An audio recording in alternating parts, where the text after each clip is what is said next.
Welcome to the Creative Monitor podcast, where we speak with innovators, creatives, and storytellers within the YouTube space.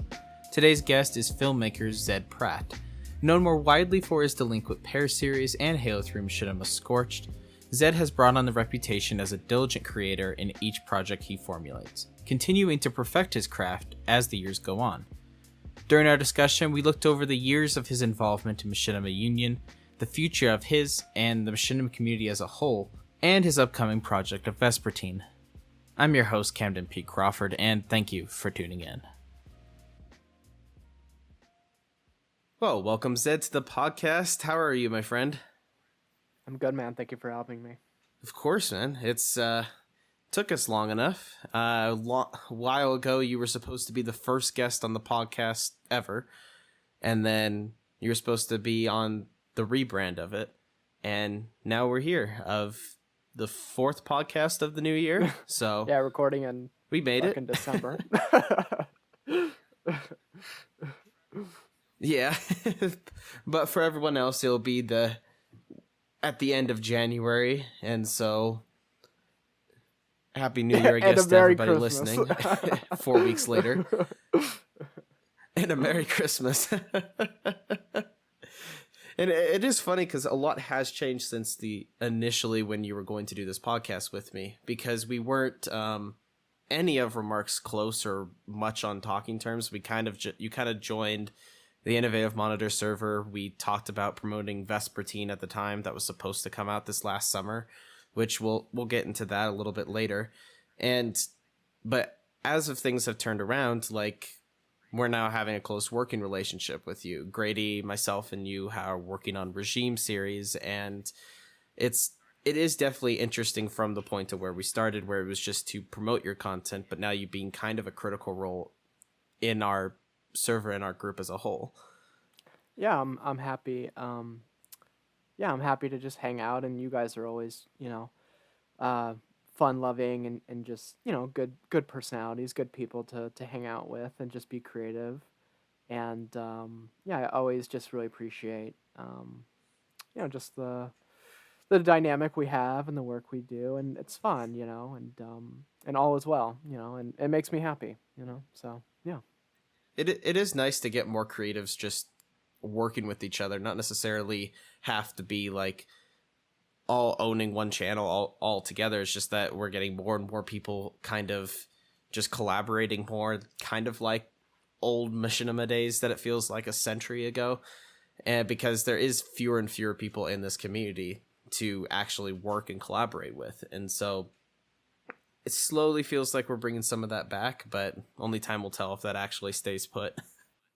Yeah, it reminds me of what Grady said, which is it's okay to have a hobby, and just him saying that has completely changed the way that I look at like Machinima stuff, because it was like getting older and feeling like, why am I doing this still, and all those kinds of feelings, and just him saying that really put it in perspective for me to just kind of just chill out and just realize, it's fun to do these things, it's fun to be creative, it's fun to make movies, and and if you're hanging out with good people and you're exercising your creative abilities, and you're getting better as a writer and editor while doing it, it's like, who cares, and it's just been fun, and just meeting new people, and Grady and I have definitely gotten a lot closer, and Lawson and I are close, and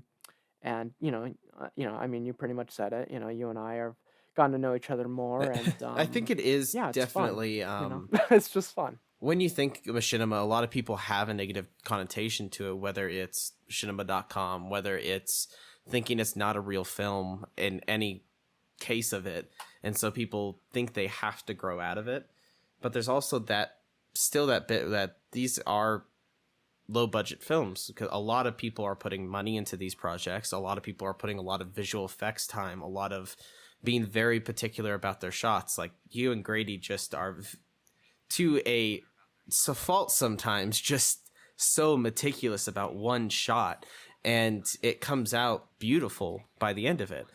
And I think people get into the mindset that they feel like they have to grow out of this, but really it's it's a hobby. You leave it when you want to. You stay in it as long as you want to.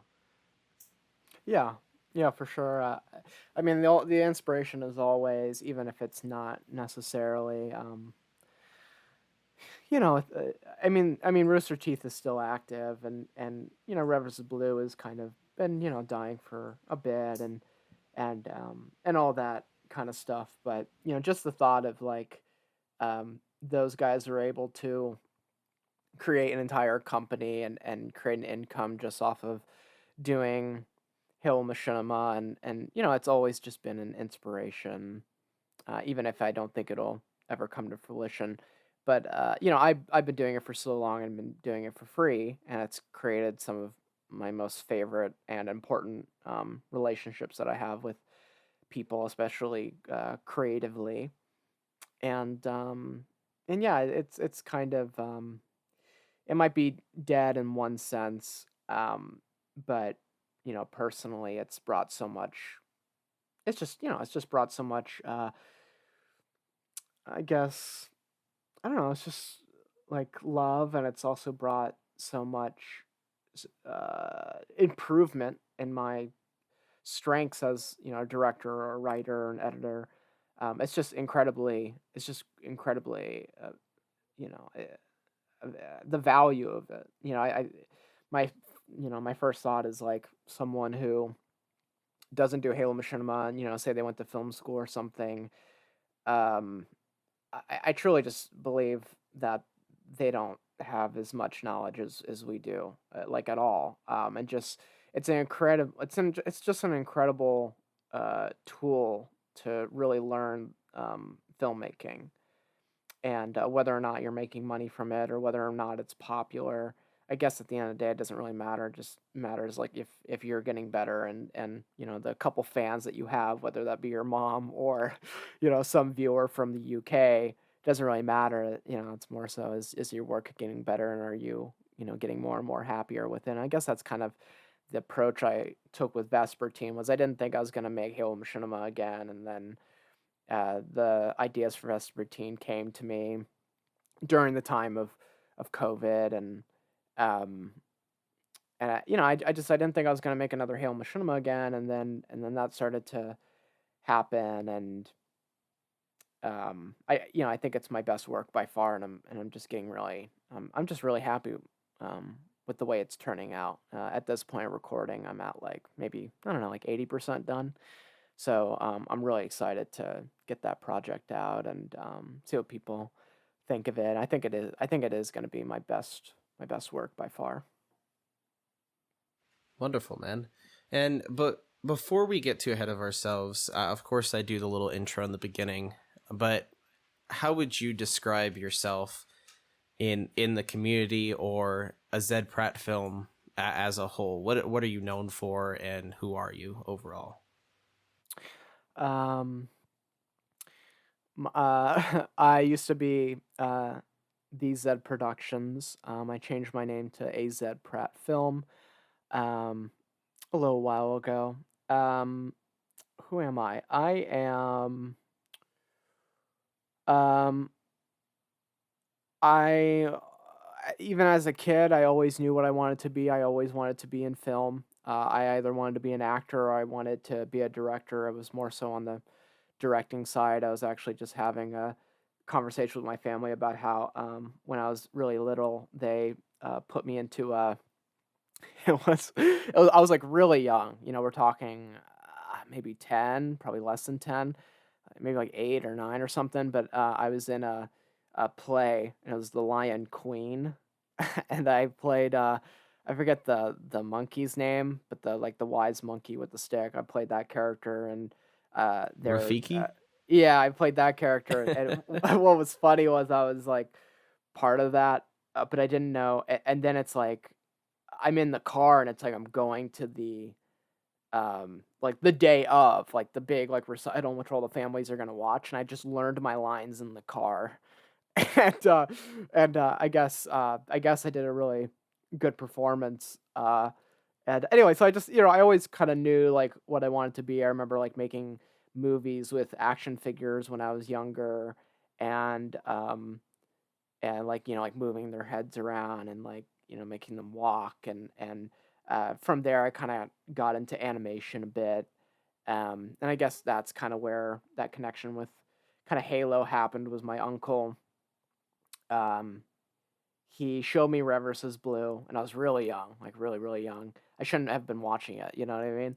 And that's kind of like what started uh, Halo Machinima for me. But I really started watching it around when Halo 3 came out, and I've just been involved in the Halo Machinima community and art form ever since. And I worked in, um, I lived in like kind of the Burbank kind of area, or more like Topanga, doing like film industry type stuff for a little bit, and then I came back to Oregon, and then COVID happened, and so yeah, I've just always been a filmmaker, and people know me from doing Halo Machinima stuff, like being involved with Machinima Union when that was really popular, and I've just been a really kind of just big. I don't know. I've just been really into the community stuff and bringing people together, and I've just really cared about all walks of life coming together to either help each other body act, or help each other write, or actors and stuff. I just really wanted to create a space in which people came and helped each other, and that's just something I've always been pushing ever since the beginning. When I was a little bit older, when I got a little bit like around Halo Reach is when I started really doing that stuff, and when I started introducing myself to people, and more so like when that was around the time when the community was really big, and Rise of the Spartans was coming out and stuff like that, and a lot of these kind of cliques of people ended up happening, and I just tried to really I just tried keeping as much peace as possible, and I really cared about people's work, and I really wanted people to improve, and yeah, I guess that's kind of generally who I am, and why I'm here.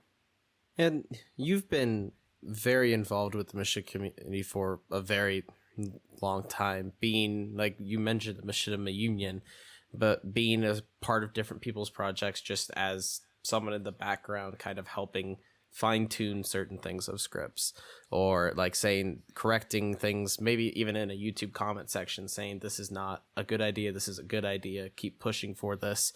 And I feel like that's kind of interesting because before you and I met, I knew who you were Yeah. and I, especially from the Machinima Union days, which was booming like what, 5 years ago was that when it was really pushing for it, and the Yeah, community weekly things maybe with even up 7. my 7. Yeah, 7 or 8, because it's like almost 2023 now. So it would have been like Reach days. It would have been like 2013, 14, 15, somewhere in there. Maybe even 16. Probably those like 4 years right there was probably when it was the biggest. How do you feel towards the Machinima Union looking back at it? Because there is a lot of good that it did. It brought a lot of notice to a lot of machinimas that weren't really getting recognized. It felt very community oriented, but there was a lot of drama toward the end. There was a lot of issues with it, leadership changes, and there was kind of different directions things were being pushed. So kind of how do you look over that time period as a whole? Yeah. Um, I tried to take a more neutral position because I wanted other people to kind of have the debates, and kind of the arguments. But over time, I kind of took a stance, one way or the other. I guess the main, um, I guess just the main like philosophical differences were, I guess it could be summed up with, you know, two sides. There was, I mean, oh God, how do I explain? Like, um, there was two kind of philosophical categories that were kind of being pushed. Machinima Union, and when I was involved as like trying to be like this kind of community manager type person, was my main thing is uh, people are going to be pissed off when we don't, um, like when we I don't know, promote this creator over another, any kind of like favoritism or any kind of like quality differential that causes people to talk about one creator over another. And I felt that because of that, the best solution is to just simply mention everybody. And you can see this with like the Machinima Union like recap videos where the approach was, okay, let's just promote every single Halo Machinima that comes out within, I think it was a week or maybe 2 weeks. Um, I'll just say a week. I think that's what it was, within a week's time, and then whoever is doing that weekly, because there's like a, what do you call it? Like a guest, either myself or like a guest, someone. So it's just the format was, hey, here's every single Halo Machinima that came out, and then who's ever speaking in that video mentions 3 that spoke to them, and doing it that way kind of, I would say like, um, it was just a way of trying to keep the peace, I guess. I just uh, and sometimes, I remember one time a big Halo Machinima came out, but there was this other Machinima that like really made me laugh, and it wasn't that great. Like it was filmed very poorly, but it made me laugh hysterically. And that other Machinima that was done like really well, really great cinematography, sound design, all that type of stuff, didn't have, I don't know, I just didn't connect to the material. It was like very heavy, like military, and a lot of action scenes and stuff. And I don't know, I just didn't connect with the material. But it was like the quality of it was far better than the thing that I had mentioned in that video. I remember a lot of people like getting upset at me, and that's where like a kind of a line was drawn, and then that line was, say, the other side, which was saying that, and which would be more connected with the hub, that server, or that kind of group of people, ran by Stephen Hancock and whatnot, which was basically the philosophy of, let's approach Halo Machinimas like films, and let's critique them as such. And obviously, like, machinimas have their own kind of quirks and qualities to them, and like, um body acting things, like, you can't have people kiss or hug, or stuff like that. You can only have so many verbs. There's only so many things you can do on the controller. So there's that. But it was just a philosophy of the philosophy of, like, let's push quality, and let's teach people like real solid like filmmaking fundamentals. um, and in my view, at the time, I really felt that that perspective was going to drive people away from the art form, because at the end of the day, really what it is we're just a bunch of amateur filmmakers learning the art form, and we just kind of, through friendly competition, um, and just the love of film itself, we just kind of push each other to do better. And I really liked that dynamic. I think that was like the fundamental of that community. But once it became kind of heavily more like pushing for like quality, to like, I guess the philosophy was, if we push for quality, then that's what will keep the art form alive. But I was deeply concerned that in doing that, that would push people away, meaning that the skill ceiling would go so high that it was impossible to make something, and which would be, um, I guess, that people would look fondly towards. So I was worried that that was what was going to happen, and whether or not that did happen or not, I guess doesn't really matter. What just matters is the art form kind of died out, and um, that was kind of the main kind of like debate at that time. And I do look fondly over Machinima Union, and I think I did as good as a job as I could have. And my friends were like, managing it. It was like the guy that started it up was Josiah, and he's a streamer now, and then Alex of RTP, or just RTP, took it over, and I know those guys, like, they're up in Seattle, and like, all of us like talk to Steven. Steven's doing SCP, like, films. They're doing like another project right now. I forget what the game is, but so like we're all fine. Like we talk to each other. There's no like continued bad blood or I anything, and yeah. wonder what your point, because there you talked about how there was a bit of a like community kind of thing talking about like not featuring certain machinimas and wanting the heavy community kind of push on it. And I kind of want your take on what point does it become this is your project, this is your outlook, whether it's a community thing or not. Like with the Golden Monitor Awards, it felt like it was not community invested until after the awards were over and everyone got mad. Like they didn't win or it didn't look a Yeah. certain way. Yeah. And or they felt like this creator was too pushed, even though that was a quality machinima. And it was like this kind of fight between, we did everything we could to make that competition as fair as possible, but we can only do it as many people who wanted to be judges.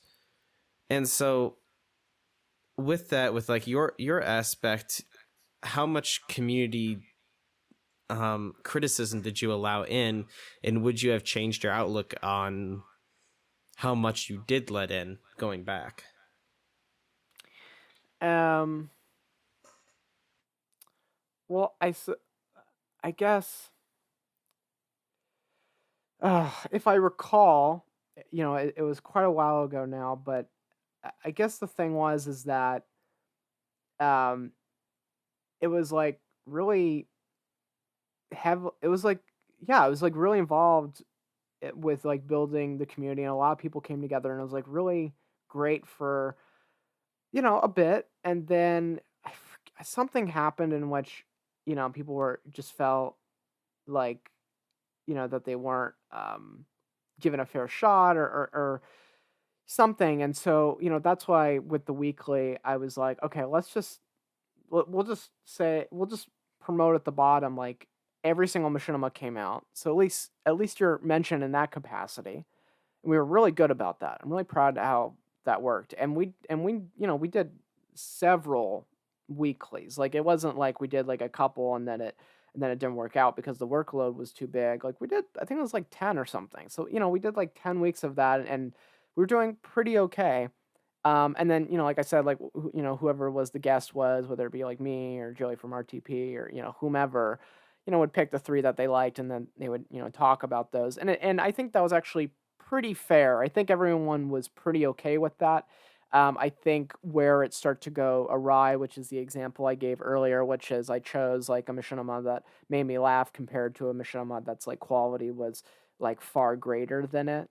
And then that's what kind of that was one of the things that kind of created division. And before then, it didn't really help that I was trying to like do all this kind of community stuff, but I hadn't had a machinima out. And so there was a lot of kind of like, who's this guy? Like, why is he, you know, um, why, who is this guy? Like I didn't have anything out. And so I eventually had to then make something to say to people, like, I know what I'm talking about. Like I can make something. Like I'm not just, all this talk, and it's not like I can't do it. So that's around the time when Ethan of Lambda Machinima created that Machinima contest, and then that's when I made Delinquent Pair episode 1. So that was kind of a generally around that timeline. I think Machinima Union happened around then, maybe slightly afterwards. But I did some stuff before Machinima Union, so it was just kind of. I think there was peace. I think there was a lot of peace and tranquility for quite a bit. But I think people just got kind of tired of like the weekly format, and then people started going over to the hub because it was the philosophical difference of like quality, and pushing that, and treating them as films, and stuff like that. And it was just kind of two different kind of you know philosophical things that kind of split into their different areas. And then I think the community was all kind of just all the community stuff was kind of or the art form rather, was kind of dying at that point, because Halo 4 didn't really help. And I think it would have continued if perhaps Bungie continued the Halo series. I think it would have maybe stayed consistent at least, instead of it falling like the way it did. But did that answer your question? I think that was kind of Yeah, the best way I could just explain it. yeah, that answered it well. Before we move into Delinquent Pair, I kind of want your take on Halo Reach Machinima in 2022 going into 2023. Because there's a lot of people I respect, Matt Gord, Grady, who we've talked about, and a lot of other people who have been slow to move on from Reach. And Reach is a beautiful game, and we're all used to it. Halo 4, you shined a light on those issues. Halo 5 and Halo Infinite have been less than stellar in certain areas. But Halo Reach is 12 years old now. Now it being December. Yeah. And even with the updates in Halo MCC, it still has the resonance of it being a time of the past, a decade ago, when a lot of us first started playing in this machinima space.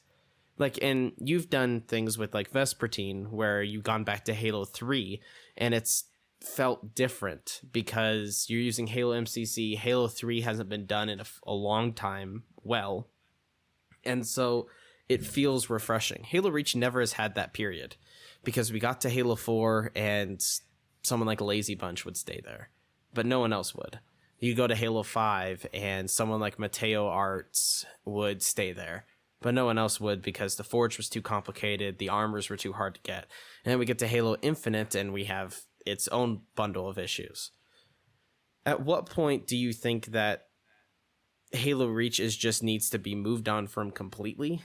Do you think it's Halo Infinite, just we need to work with what we have for majority of people's sake just to keep it going? Or do you think kind of Halo Reach might be like, I kind of see it as Halo Reach kind of like almost killing the genre of machinima because of how old it is, and there's no new real content coming out, because if you search up Halo Infinite machinimas, it is so limited. And like, especially good quality, it's all people saying the first Halo Infinite machinima and or the butt buddies from the Great Isaiah. Like, only certain people are willing to move on from game to game to game. So I kind of just want your general thoughts on that. And do you think Halo Reach is a problem in any certain of the form?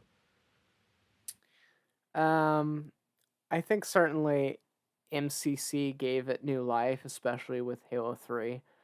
I think MCC in general is really wonderful in terms of, just, it upped the resolution, it upped the frame rate, even if you don't really use it for filmmaking. Resolution is nice though, but it's an old game. It's an art. Halo Machinima is an art form that was really popular when like the next Halo game would come out, and Bungie was just an incredible, just game maker. Like they would just like constantly kind of innovate and improve, and 343 just totally blows. And I would say that I don't mind it if people want to make a Halo CE machinima or Halo 2 machinima or whatever, because of MCC.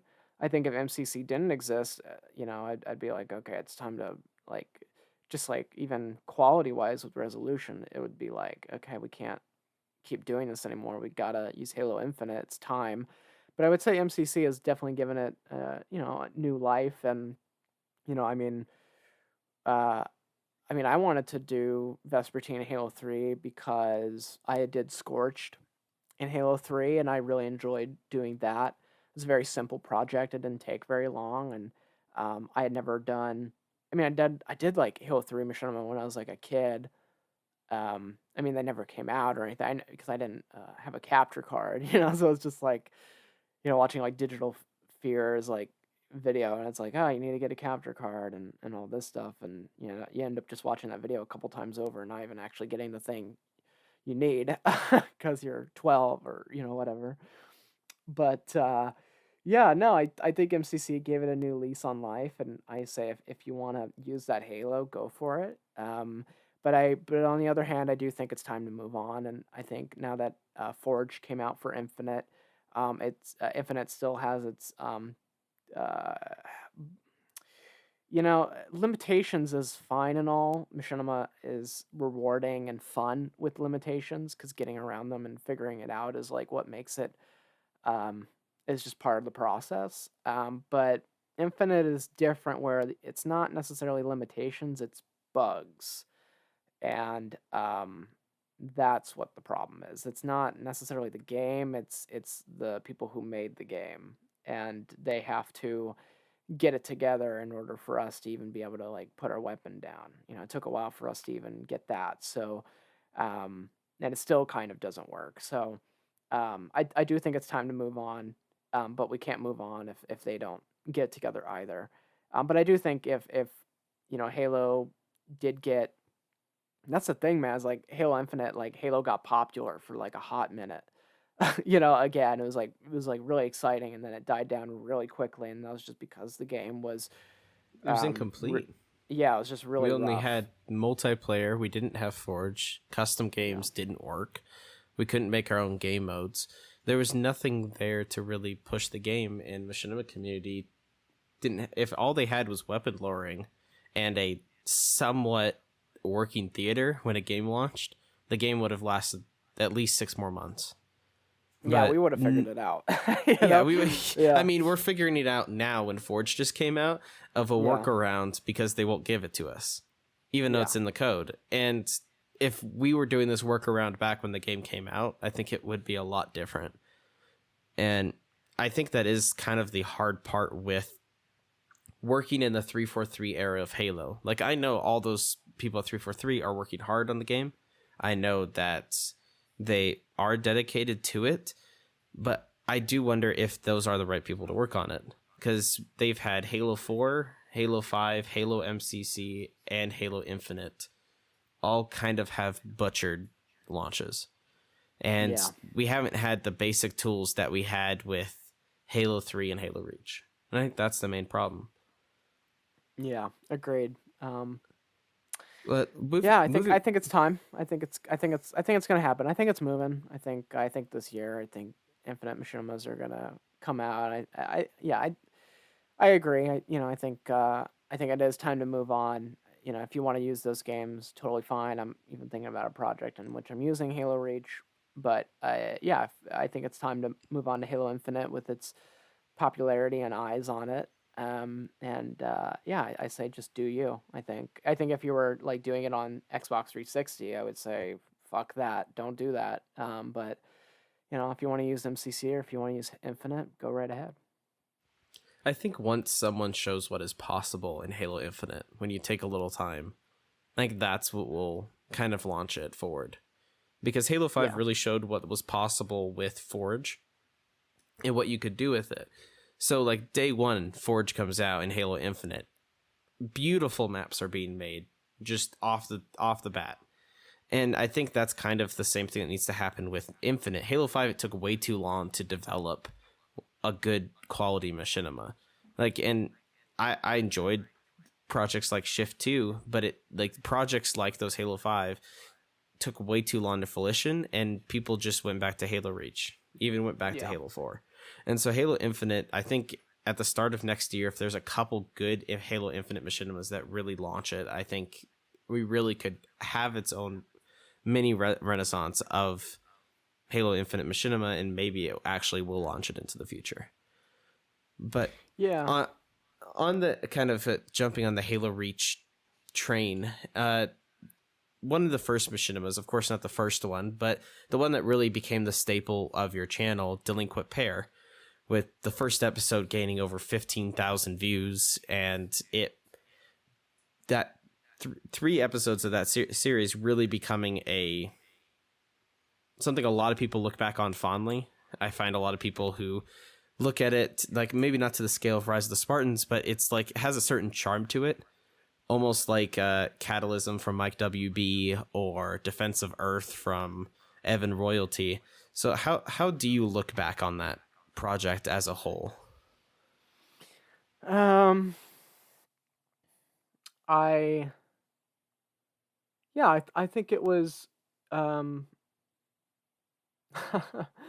it's like it's truly like just like watching me get better. Like it's truly an evolution of I mean, you watch the first one and then you watch the unfinished episode 4 and it's like the quality difference is like you know what I mean? It's like they're completely different from each other.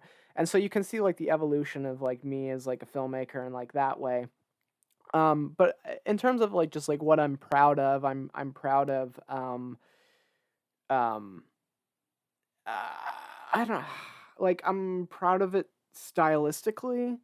I'm proud of that I always wanted to push boundaries. I always wanted to do the thing that no one else was doing. Um like I really like the taboo. I really like the like I hate, like cliches, or I just really didn't like what everyone was kind of doing the same thing. You know what I mean? I'm proud of myself in the sense that I think they have their own. I think it has its own voice. Um, I mean, I watch it now and I see a lot of like cinematography I don't like, or just like, I mean, a lot of the audio got muted because of songs I used nowadays, but um, yeah, what I see is I see like a voice of a filmmaker kind of figuring out what his voice is. I mean, in comparison to like what I'm doing with Vespertine, it's like completely. I think the one of the problems with Delinquent Pair would be that I think all the characters sound like similar to each other. I really tried because they're all kind of like like you do that thing where it's like you write a character, but it's or at least I do this anyway, where it's like okay, you have two characters in a room, and you have to play devil's. It's like you write one character kind of based off yourself, and then now you have to play devil's advocate against yourself, which is what you're doing in your head like every minute of existence. You're doing devil's advocate like in everything you do, and so it's like that kind of writing, but for like every character in it. So it's like they kind of all have the voice of me slightly, but then they're all different. And so I think like in comparison with like Vespertine I'm working on, I think the characters really actually feel like themselves and not like all versions of the same character slightly different. I think that would be like a criticism I would have of my work, but I am proud of its legacy. I am proud of all the oh my god, there was just so much like technical hurdles I had because I had a shitty computer. I've never actually really had like a nice computer to like do Machinima on. I mean now it's nice, but it's still a laptop, So I just never got that luxury. I always struggled. I always had hurdles. I'm really proud of even at the beginning stages, even at episode 1. I'm really proud of how I worked with the actors. How I worked with the actors on that project is still how I work with actors today, which is instead of giving them lines and being like, here you go, the characters this and that. I'm really heavily involved in working with my actors and getting performances out of them that I think I mean I don't know. I really enjoy working with the actors. It's not like I'm an introvert or something where I send lines and I'd be scared to like do a session with another actor in which I'm playing the other character and trying to get a performance out of them. For me, that comes really easily. I think it's fun and organic, and if these people are doing, you know, if they're doing it out of the kindness of their heart and they're doing it for free because they're trying to get better and want to learn, and we're all doing like creative things together, the least you could do is like put in a little bit of effort to like work with them and make it fun instead of just being like, here are some lines, have them by Monday. You know what I mean? So yeah, I'm proud of its legacy. I'm proud of a lot of the things that I uh, like uh, did that I've over time um, improved on, and yeah, I think that's my answer to that. Yeah. So moving into the following year, you have Vespertine, which is the project weighing on your soldiers. It was supposed to be out last year in July, and you're now up to about 80% filming. What has caused this project to take longer than most, and what are you most looking forward to with Vespertine at this point? It's taken longer because there isn't any kind of there was some procrastination, like a little bit, but my procrastination looks a lot different. Like I work really hard, and then I remember I had I wanted it to come out in like August, and then it didn't come out. I mean, I wanted to come out a little bit before, but then I was like, okay, August.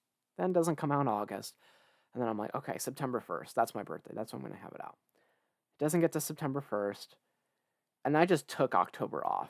I was just really worn out, and then it was November, and I got some stuff done, and then now it's December, and I got some other stuff done, and then now we're here.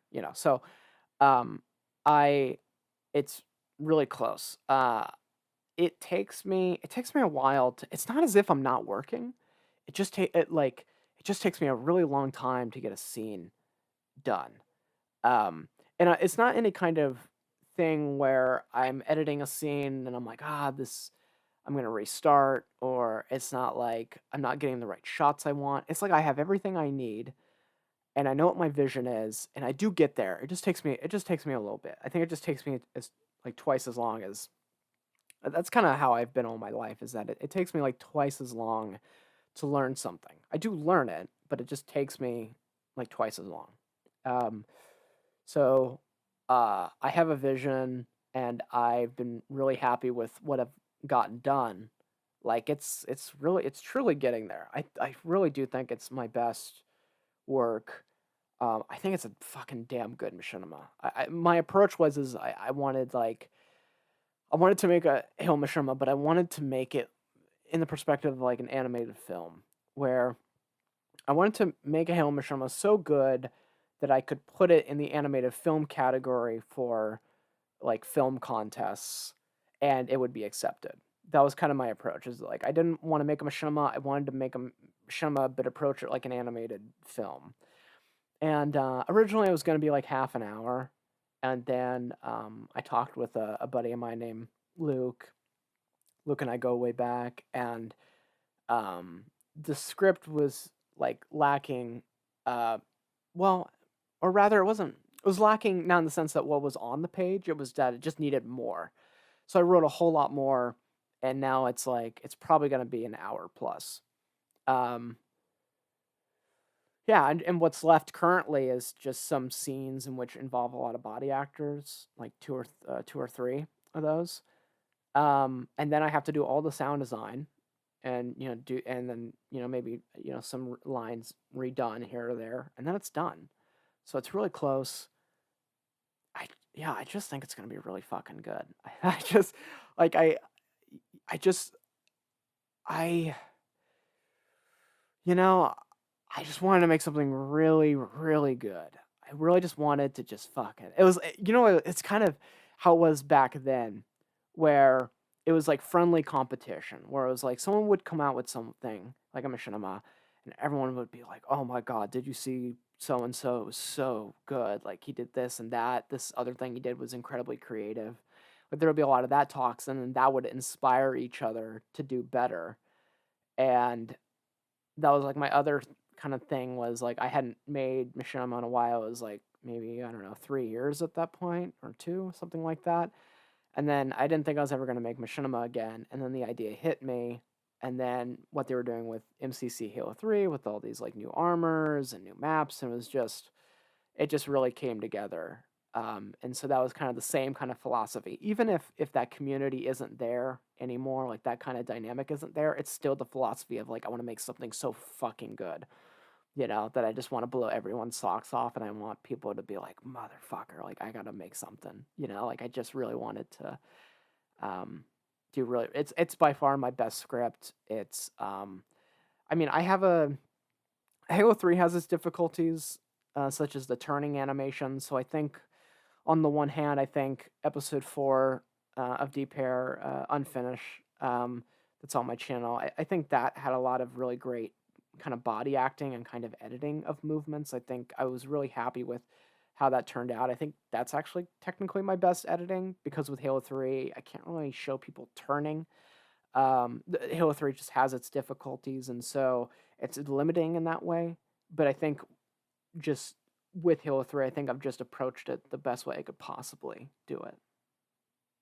So, what is Vespertine about in a nutshell, and why? Like you've said, you said this is some of your best work. This is your best script. But on the surface level, what do you think is the driving factor of why people should see this? Vespertine is about researchers during a planetary colonization, or rather, how should I say it? What's like a synopsis? Uh,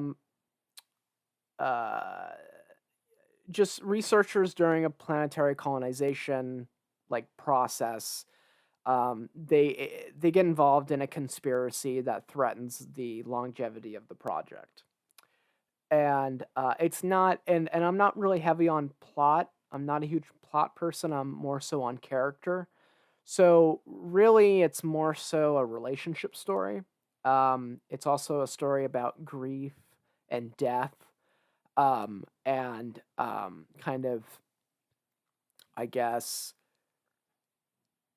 um, like fighting, like an organization, something that's like bigger than yourself. So there's those kinds of themes, and then the plot is what that synopsis is, which is that there is a conspiracy, and and then they, and in it, everything that involves with that conspiracy. I would see it because I think it's just the best. I think it's just the best Halo Machinima that you're going to see in years. If anything, Halo 3 anyway. I think that's why you should see it. I think it's just going to be really good. I'm concerned with like some parts of it right now. I watched it recently, just like hitting play and just seeing all that I had. I'm a little concerned for the pacing. I think I actually need to slow it down a little bit. Um, but I haven't done the sound design for it yet. But all the sound design is going to be, from the ground up. There's no Halo sound design in it. It's like everything's done by me, and it's in the snow, so that means I have to do every single snow footstep. They're wearing armor, so it's like helmet effect type stuff. Like, you need to hear the sound of like, the this podcast is going to date me a little bit, because I still don't know at this time if I'm going to do this or not. I'm pretty sure I'm going to do it, but with sound design, like every time they turn their heads, you need to really feel it, so you got to hear like that leather, of like just their body armor like turn and twist. um yeah, like I just think the quality is just going to be I just think it's just going to be awesome. I just think it's going to be really good. I think the actors are absolutely wonderful. I'm really proud of my actors and what they've been able to accomplish. um yeah, it's definitely by far my best script. Um, yeah, I mean, I don't know what else to say. I would just watch it and tell me what you think, and I just really hope you like it. Yeah, I think Halo Machinima is kind of a weird category of itself, where there is the huge disparity between what is good and what is terrible. There is, I think there's the one side where this is just dog shit. It is awful production, and it's just someone's first go at it, or it's their 20th go at it, and they just don't care. And then I think there's like the middle ground where like there might be a fabulous script. Like you and Grady have sent me many machinimas of like, you have to watch this. It's an amazing script. It's amazing just overall. Whether it's good quality or bad quality as an overall project, it's kind of just it's that middle ground. And then I think there is that high point where this can be seen at least in a theater for Halo Machinima at that point of time. And as much as you talk about Vespertine, you do really get me excited about this project, because you do care about those minute details about, like, who's going to think about leather moving with the armor, like, and take the time to do that kind of sound design. A lot of people, especially with the footprints in the snow, would just look up a sound effect on their own. And so I think it's really a testament to your care and your thought-provoking in this project of how much you care about it. And I'm really excited to see this as a full project, man. It's definitely probably your most ambitious project, because Halo 3 is such a weird limiting factor. Like, you have to use a pistol because you can't have the arm go into the armor with you. Like that, like most people would write that off, and you would just be like, nope, it goes into the armor. That doesn't work for me. They'll be in that ninja pose, or like, you really can't use any chest pieces in the game, because if you do, the gun will go through it. The only ones you can do are the default and recon. There's stuff like that. And there's also the thing of, like, I've always been somebody, this is the other thing that maybe was like the, philosophical stuff that we talked about earlier, which is like, I'm not, like, to me, everyone gets inspired by Machinima differently. I mean, at the end of the day, we're all just amateur filmmakers making movies, and that's totally cool. But there's like different types of filmmakers where in this art form where, you might be someone that's like really into world building. And so you like create all these characters, and you create like this epic, but the limitations of the game, and body actors, and just all these kind of like logistical nightmares just make your life just nothing but problems, or like you have a scene in which you want a character to hold another character because they're dying, and you're thinking like, oh, I need to hire a somebody that knows special effects, through CGI, or some sort of animation work or something. And my thing has always been like, if I can't do it in the game, I'm not going to write it. If I can't figure out how to do it in the game, I'm not going to do it. Like Red vs. Blue, it was like, I think on one hand, the reason why it was so, especially that first episode, is so iconic is because the opening shot is a crane shot, and how they did that was just, the character stands on the tank and they slowly raised it, or it was taking the game and like, what can we do with it? And there was so much, they had to like make it a comedy with so much dialogue, and they had to make it so, I don't know, just, it's not all well written, but it serves its purpose, and it's really good. There's a lot of great comedy in there, especially season 2 is just a masterpiece of just editing and comedy. It's just boom, boom, boom. It's brilliant. But, it's like, it's them trying to figure out the game, and there's only so many verbs you can do on the controller. You can jump, you can shoot, you can move your head around, you can, like, you can throw something, you can crouch. Like, there's only so many things you can do. And to someone else, they're like, they see those limitations, and they're like, oh, I need this character in this scene to die. Like, all right, I'm going to shoot his dead body, and then have the character like crouch over them. It's like, oh, I can't get the right shot. Okay, maybe I'll hire a CGI artist, blah, blah, blah. Like the stuff I said earlier, for me, it's always been like, yeah, if I can't do it in game, I'm not going to do it. And if I do write it, if I do write something, I'm going to figure it out. I'm going to figure out how to do it in the game. And there's one particular thing that I did with Vespertine's ending that I'm really proud of. That's just using the game, and just, I'm just really proud of how I approached that. And I think what I've always been really interested in is like pure, just like Machinima, just pure using the game, just pure figuring it out. And it doesn't mean you can't do like, sound design or color grading or putting it in a different aspect ratio, all that kind of editing stuff in terms of like, like editing like that, all, is always going to help it. rather than take away from it if you do it well, obviously. But yeah, I think for me, my thing has always been I'm someone who enjoys just like literally my favorite thing is the cut.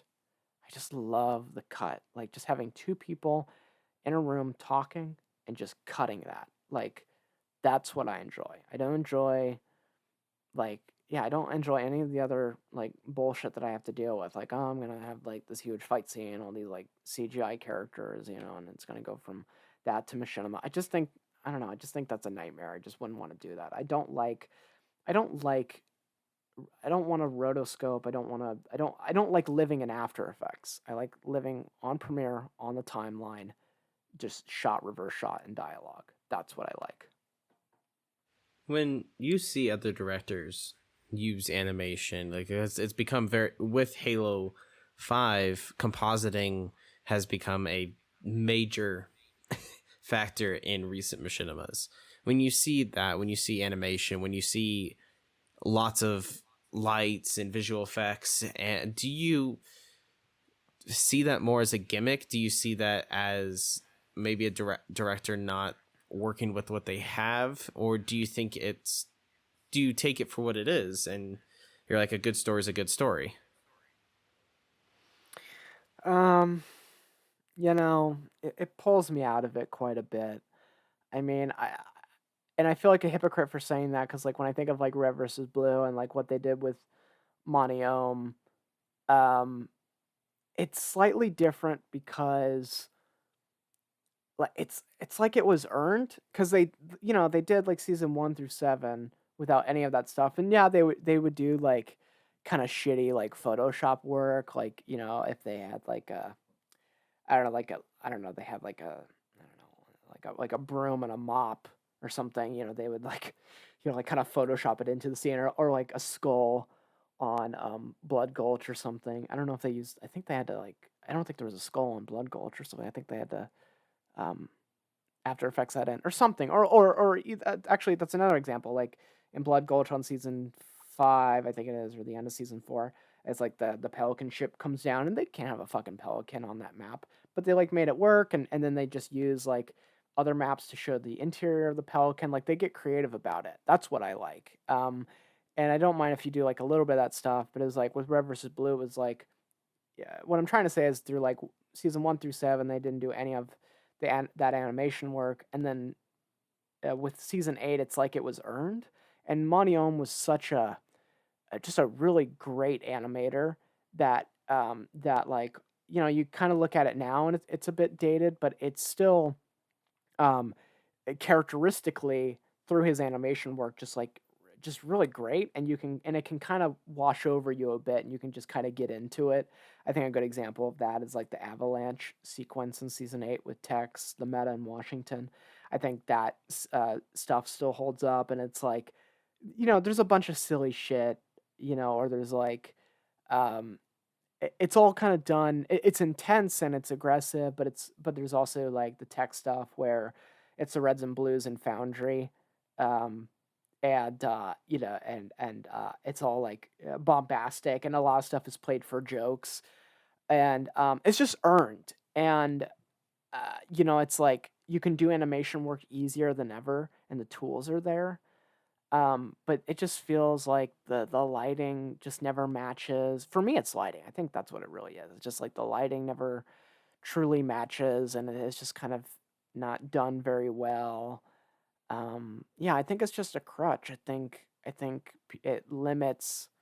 Even though it's this incredible tool, it actually limits people's. Uh, I don't know. I think it limits people's work in a way. Because if you can't figure out a machinima, I would say just don't do it.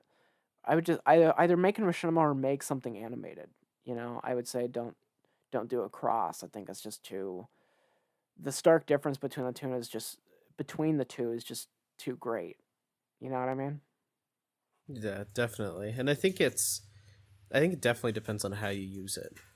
And I think a lot of people do use it as a crutch, but I think there is different people who kind of have it hard seeing the alternative. Like as filmmakers who don't have a budget, we want to see a fight scene, but like we can't get an animator down to do an entire show in animation. So you'll see like Lazy Bunch team up with Buck to do one action scene. And I think it does pull you out. I think there is a way you can do it where it may not pull you out. I think that what worked with season 8 of Red vs. Blue was the way the characters were animated, they still seemed like grounded Halo 3 characters. The way they moved, the way it was, the action was going across, like it just felt like an extension of Halo 3. Yeah. And yeah, exactly. I think and that's what's different with like the Freelancer series, which I didn't mind it because I understood it felt different. It was supposed to be different, but the Halo 3-esque animation with the Freelancers and then jumping into Halo Reach Blood Gulch, I found myself kind of pulled out of that completely, and it felt like two completely different projects. Yeah, it did. And I didn't like those seasons, really. Like, I enjoyed the Freelancer pieces. I enjoyed a lot of the Red versus Blue, like, scenes and things in those seasons. But it definitely is a pull it out, and I think there is a healthy balance to have. Because, like, example, like, with my project, Caspian Prime, me and Grady want to have a tram move across. And we can do that practically with Forge and a weird kind of stop motion version of it. We could just do it easy way and do it animated. And I think it just depends on what will service the film better. And I think a lot of people get wrapped up in one side or the other, like all practical or all gimmick.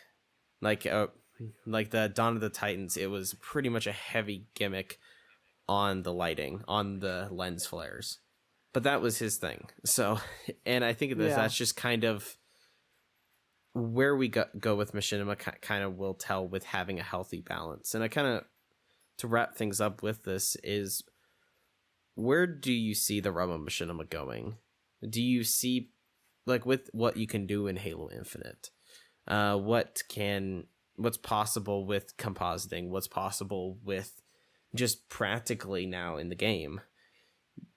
How far do you see this little niche hobby of ours kind of going forward? And is there anything that you're kind of looking forward to seeing people work based on what you've seen with those games? Yeah. I've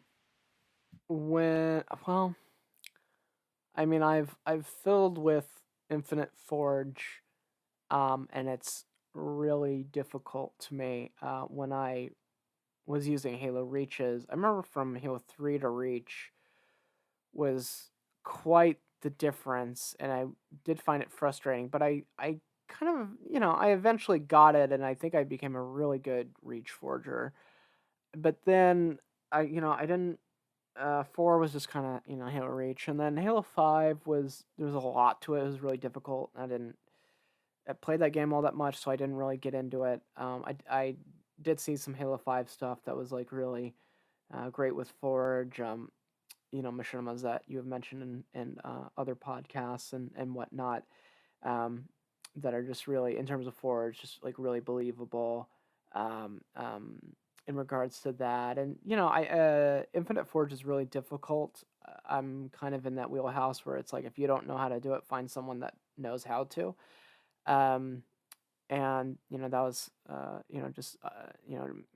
Grady and I being in Halo Infinite Forge and getting frustrated and being like, let's search for maps, and then finding a guy just being like, hey, we really like your map, do you want to forge for us? And just kind of talking to him, and he ended up being really lovely and nice. And I just I like it practical. I hate just being like an After Effects, and just like, I hate that editing process. So I say do it in game and just film it. I think it's gonna look a whole lot better. And it's like, and because it's in game, it like, everything feels, you know what I mean? It's like everything feels like itself. Even if it's Feels a lot more Forge grounded. thing, or even if it's some sort of manipulation of the game, because it's in the game, it all feels like this kind of, like, there's this synergy, something. It's just, I don't know. It's because it's in game, it just feels like itself, and yeah, I think the potential's there, and I'm interested in going forward with that engine. If I could do something in it, if I could figure out like something cool that I'd want to do, but I'd probably just do something simple. I'd probably just do some sort of like city and then characters living in that city or something. I probably wouldn't go all out like some Halo 5 machinimas I've seen, which used a lot of forget what it's like, that camera in the game in which you can make it do certain things. I forget what it's called, but it's like, it wasn't even theater cam. It was like the camera It's that almost like a track cam. happens. Yeah, that thing. Yeah, I saw some really cool stuff with that. The last second films and the crew make Dead Silent use it a lot, and they make some really stellar work over there with it. Mm-hmm. And so I'm supposed to have a podcast with them soon, so hopefully we get to talking about that, because it's definitely interesting how things have evolved with just the Halo space, with Halo C and 2 being like not even having theater to Halo 3's development of Forge, Halo Reach's just explosion into the space, and then almost like some people kind of trying to pick up the pieces, even though we're getting better and better tools, but there's only a few people kind of really pushing for machinima still and really trying to push their filmmaking abilities with what they have. And so it'll be very interesting to see where this community goes as a whole, where the craft moves forward, and kind of what tools we get the pleasure of having in the future.